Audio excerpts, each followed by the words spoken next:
ஆண்டவரும் அருமை இரட்சகரமாக இருக்கிற இயேசு கிறிஸ்துவின் நாமத்தில் இந்த காரணத்தில் மறுபடியும் உங்களை இன்னொரு எபிசோடையாக இயேசுவோடு பேசும் நிகழ்ச்சியில் சந்திப்பதில் மிகுந்த சந்தோஷமாக இருக்கிறேன். கர்த்தர் நம்மை ஆசீர்வதித்து பாதுகாத்து இதுவரைக்கும் நம்மை நடத்தி கொண்டு இருக்கிறார். அதனால் உலகத்தில் பல தீமையான காரியங்களை நம்ம பார்த்து கொண்டு இருக்கிறோம். எங்கே பார்த்தாலும் நாசங்கள், சடிதில் அழிவுங்க, விபத்து, ஆபத்து, இரத்த காயங்கள், தேசத்திற்கு தேசங்கள், யுத்தங்கள், தேசத்திற்கு தேசமாய் தவறான முடிவுங்க, இதெல்லாம் ஆண்டவருடைய இயேசு கிறிஸ்துடைய இரண்டாம் வருகைக்கு அடையாளப்பட்டதான ஒரு காரியமாக இருக்கிறது. ஆகினால தொடர்ந்து கிரேஸ் தொலைக்காட்சியில் அநேக நிகழ்ச்சிகள், அருமையான நம்முடைய கிரேஸ் தொலைக்காட்சியின் நிறுவனர் ஐயா அவங்க இந்த இப்படிப்பட்ட இரண்டாம் வருகை குறித்து, இயேசு கிறிஸ்துடைய வருகை சீக்கிரமாக இருக்கும்னு சொல்லி உலகத்தில் நடந்து கொண்டிருக்கிற பல சம்பவங்களை குறித்து அநேக காரியங்களை நீங்கள் ஒவ்வொரு நாளும் நீங்கள் பார்த்து அதை மற்றவங்களுக்கு நீங்கள் அனுப்புகிறீங்க. அதில் மாதிரி நாங்கள் சந்தோஷப்படுறோம். உங்களுக்காக நாங்கள் தொடர்ந்து ஜெபிக்கிறோம். இப்படிப்பட்ட நிகழ்ச்சிகளை நீங்கள் மற்றவங்களுக்கு நீங்கள் பகிர்ந்து கொள்வீர்களானால் இன்றைக்கு காலகட்டத்தில் தேசம், உலகம் போய்கொண்டு இருக்கிற இந்த பாழப்படுகிற சூழ்நிலையில் அநேகர் மனம் திரும்பி தேவ சமூகத்தில் வருவதற்கு அது ஏதுவாக இருக்கும். கர்த்தர் நம்மை ஆசீர்வதிப்பார். ஒரு குறிப்பிட்ட வசனத்தை அந்த காரணத்தில் உங்களுக்கு முன்பதாக காண்பித்து ஜெபிக்கணும்னு சொல்லி யோசிக்கிறேன். ஏசாயாவின் தீர்க்கதரிசன புத்தகம் 61ஆம் அதிகாரம் 7வது வசனத்துக்கு நீங்கள் திருப்பிக் கொள்வீர்களானால் கர்த்தர் உங்களை தொடர்ந்து ஆசீர்வதித்து இந்த வசனத்தினூட நம்ம பாதுகாத்து நடத்துகிற தேவனாக இருக்குது. Book of Isaiah chapter 61 verses 7 says like this. பாருங்க, வசனத்தை உங்களுக்காக நான் வாசிக்கிறேன். உங்கள் வெட்கத்திற்கு பதிலாக இரட்டிப்பான பலன் வரும், இலட்சிக்கு பதிலாக தாங்கள் பக்கத்தில் சந்தோஷப்படுவீர்கள் சொல்லி ஆண்டுடைய வசனத்தில் வாசிக்கிறோம். ஆகினால இங்க வசனம் இப்படியா துவக்கிறார், உங்கள் வெட்கத்திற்கு பதிலாக இரட்டிப்பான பலன் வரும் என்று சொல்லி.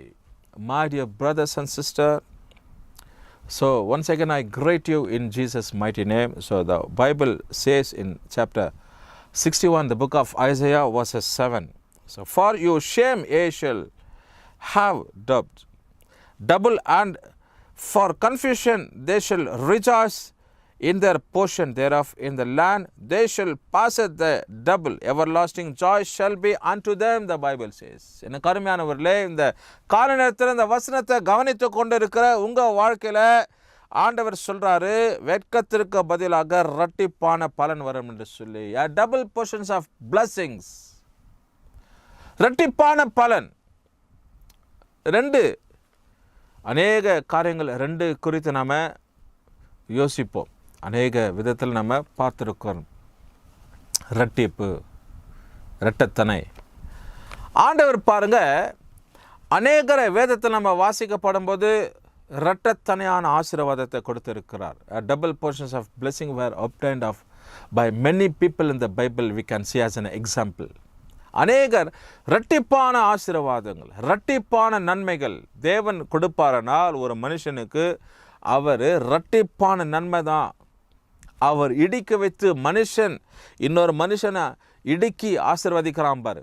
இடுக்கி வைத்து அவன் தனக்குன்னு வைத்து கொண்டு அதுக்கப்புறப்பட மற்றவனுக்கு உதவியார். அப்படி இல்லை, தேவன் அப்படிப்பட்டவர் இல்லை. The Lord will bless his people what he is having. அவர் என்ன வச்சிருக்கிறாரோ அந்த காரியத்து நிமித்தமாய் தேவன் அப்படி தம்முடைய ஜனங்களை ஆசீர்வதிக்கிறவராக இருக்கிறார். இந்த கால நேரத்தில் ஆண்டவர் பாருங்க, இரட்டிப்பான பலன், இரட்டிப்பான காரியங்களை உங்களுக்கு ஆண்டவர் வைத்திருக்கிறார். வெட்கத்திற்கு பதிலாக. எப்போ நம்ம வெட்கப்படுவோம்னா, ஏதாவது ஒரு தவறான காரியத்தில் மாட்டிக்கொள்ளும் போது தான் வெட்கம், நமக்கு வெட்கம் உண்டாடும். மற்றவங்களை கூட நம்ம பார்த்து சொல்லிடுறோம், வெட்கமா இல்லையா, இவ்வளோ பெருசாக வளர்ந்துருக்கிற இந்த காரியத்தை செய்கிறதுக்கு உனக்கு வெட்கமா இல்லையான்னு சொல்லி.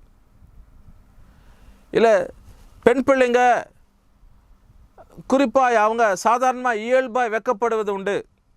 ஒரு ஆண்கள், ஒரு 5-6 ஆண்கள் இருக்கிறாங்க ஒரு மருத்துவமனையிலையோ இல்லை ஒரு மெடிக்கல் ஸ்டோர்லேயோ ஒரு ப்ராவிஷன் ஸ்டோர்லையோ எங்கேயாவது இருக்கப்படும் போது ஒரு 4-5 ஆண்கள் இருக்கிறாங்க அப்படின்னா ஒரு குறிப்பிட்ட சகோதரியோ பெண்மணியோ அந்த இடத்துல வந்து நிற்பதற்கு கொஞ்சம் தயக்கப்படுவாங்க, வெட்கப்படுவாங்க.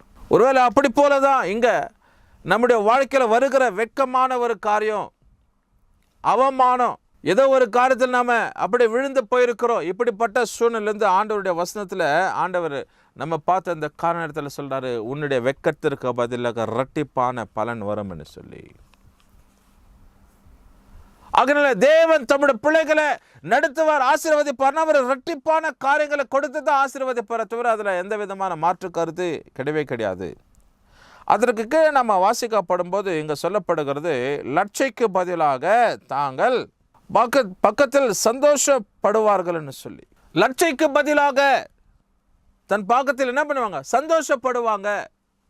அப்போ இதெல்லாம் கொடுக்கறது, இந்த காரியத்தை உண்டாக்குறது யாருன்னா ஆண்டவராகிய தேவன் தான். நன்மையை கொடுக்கிறவர், சந்தோஷத்தை கொடுக்கிறவர், பலனை கொடுப்பவர், உதவி செய்பவர், மேன்மை தருகிறவர், உயர்வை கொடுக்கிறவர், இதெல்லாம் யாருன்னா நம்முடைய தேவனாகிய கர்த்தர். ஆகினால இந்த காலை நேரத்தில் இந்த வசனத்தை கவனித்து கொண்டிருக்கிற உங்கள் வாழ்க்கையில் ஆண்டவர் பாருங்க, நன்மைகளை தந்தருளுகிற தேவனாக, இரட்டிப்பான பலன், இரட்டிப்பான நன்மை. அதனால இந்த கடைசி பகுதியில் சொல்லப்படுகிறது என்னன்னா, எவர் lasting Joy shell B and them, நித்திய மகிழ்ச்சி அவர்களுக்கு உண்டாகும்னு சொல்லி.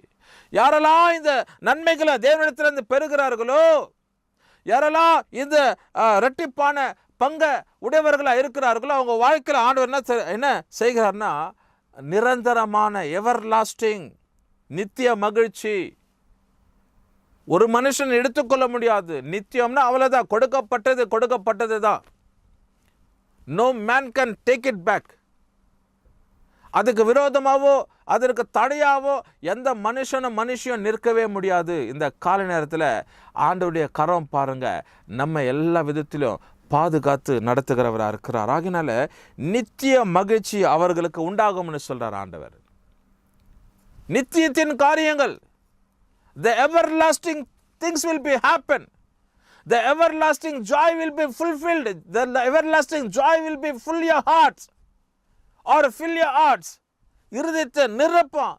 ஆகினால தேவன் பாருங்க, இப்படிப்பட்ட ஒரு சூழ்நிலை காரியத்தில் தான் தம்முடைய பிள்ளைகளை தேவன் ஆசீர்வாதத்தை நடத்துகிறவராக இருக்கிறார்.